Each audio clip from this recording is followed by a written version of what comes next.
Elena de White nació en 1827, en un lugar remoto de los Estados Unidos. Y ella misma no tuvo acceso a la educación. Un accidente le truncó en la mitad de la escuela primaria la educación y ya no pudo volver a la escuela. Y uno puede pensar, una persona con esas limitaciones, ¿qué puede hacer en el mundo? Pero Elena tenía un sentido de misión desde muy niña. Young Ellen Harmon became an Adventist in the Millerite movement in the 1840s, probably about 1841, 1842.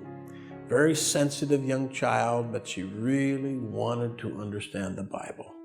She had believed with all her heart that Jesus would come in October of 1844. And when she didn't come, she got very discouraged. She got a little confused. That happened in October of 1844.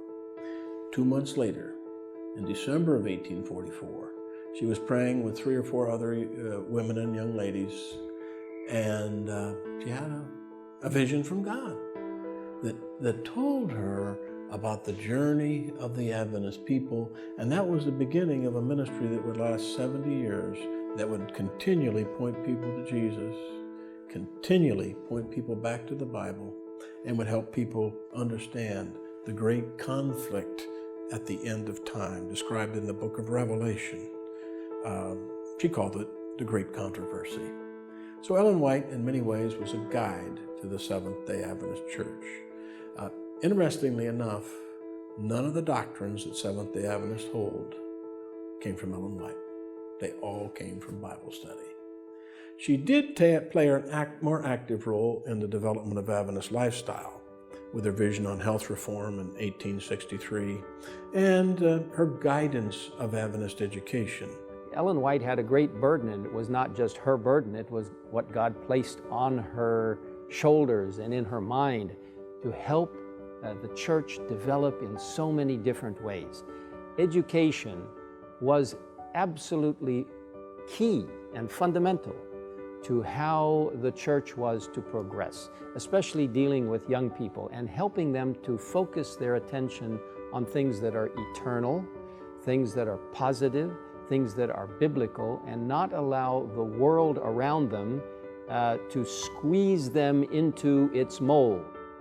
So the Spirit of Prophecy has been instrumental from the beginning, laying out what we call the blueprint of education, helping establish not only primary schools, secondary schools, but also colleges and universities that will help to form the characters of young people and also equip them for service for the Lord.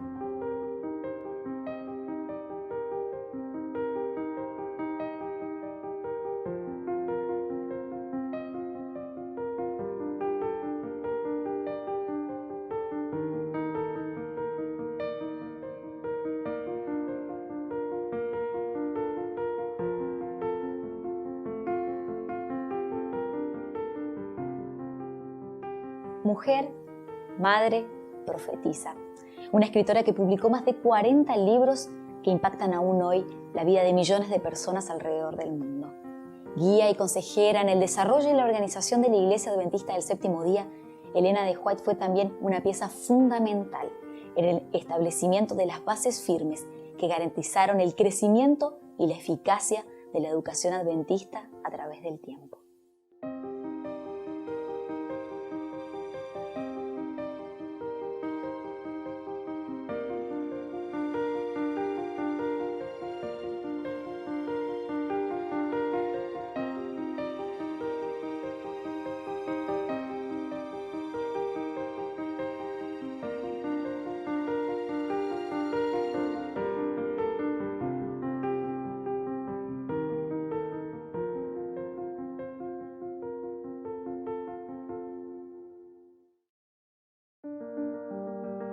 Ellen White was one of the founders of the Seventh-day Adventist movement. She was a 19th century religious figure which became really prominent because of her special claims that she had. After the Great Disappointment in 1844, Ellen White claimed that she had visionary experiences. By the way, this was not something unusual.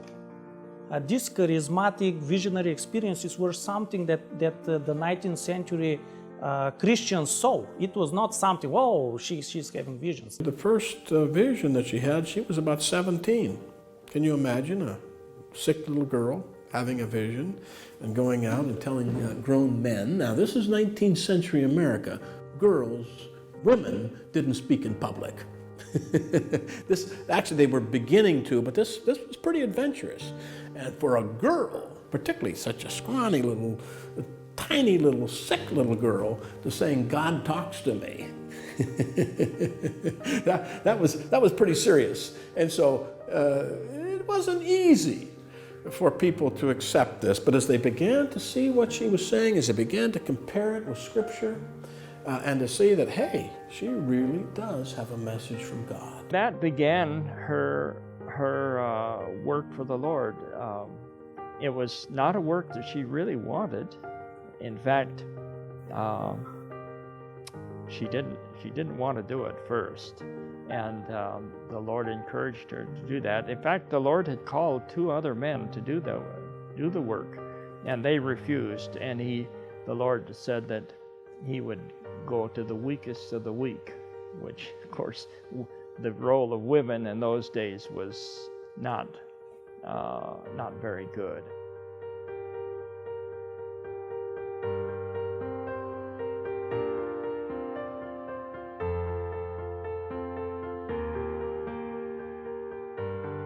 Frágil, simple, sin ninguna belleza exterior que pudiera atraer a otro que no sea el único que puede sondar el interior.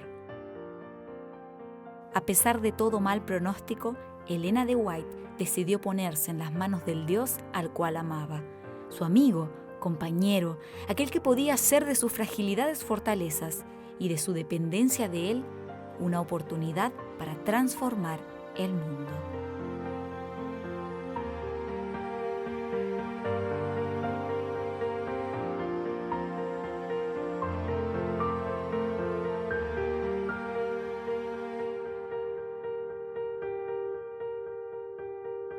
A questão de saber se Ellen White foi uma profetisa verdadeira ou não é algo, em certo sentido, subjetivo.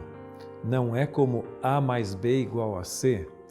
A todo profeta deve ser aplicado os testes bíblicos de um verdadeiro profeta. Em primeiro lugar, ele deve falar em conformidade com o texto bíblico. Não pode contradizê-lo. Deve enaltecer a Cristo. As suas profecias incondicionais devem se cumprir e existem profecias condicionais que podem ou não se cumprir. Mas o fruto da sua vida também deve ser positivo.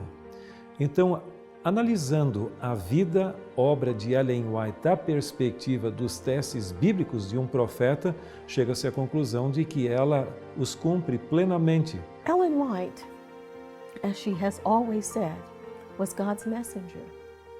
God gave her usually through vision, but other forms of inspiration, even when she read other material outside of denominational material, she was inspired. This is consistent with the Word of God, or that is not consistent with the Word of God. And so Ellen White was the one to receive God's messages and then to give those messages. Some would say interpret those messages or translate those messages to the church. God did not dictate word for word to Ellen White, and she did not take dictation word for word what God said, but God gave her concepts. God gave her some specific messages. And you know, as you read, sometimes she was more emphatic about that. She would say, I was shown, or the messenger said to me, the angel that God sent said to me. But she received these messages and then she shared them on with the church.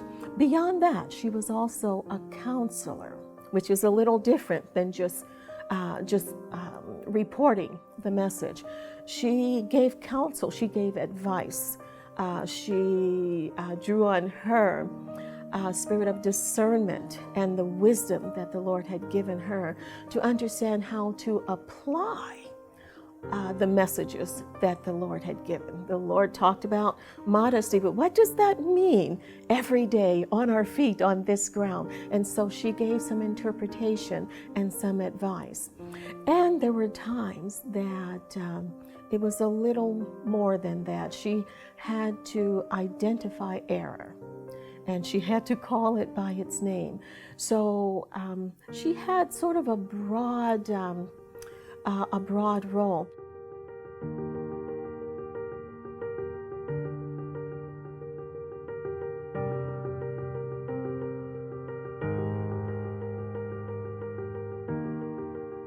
En sus más de 70 años de ministerio, Elena de White se dedicó incansablemente a cumplir la misión que le fue encomendada. Vigorizada por una profunda relación de amor y dependencia con Dios, logró sobreponerse a todo sufrimiento y persecución, con la más firme certeza de que este gran amor que había visto y experimentado en su relación con Él debía ser compartido.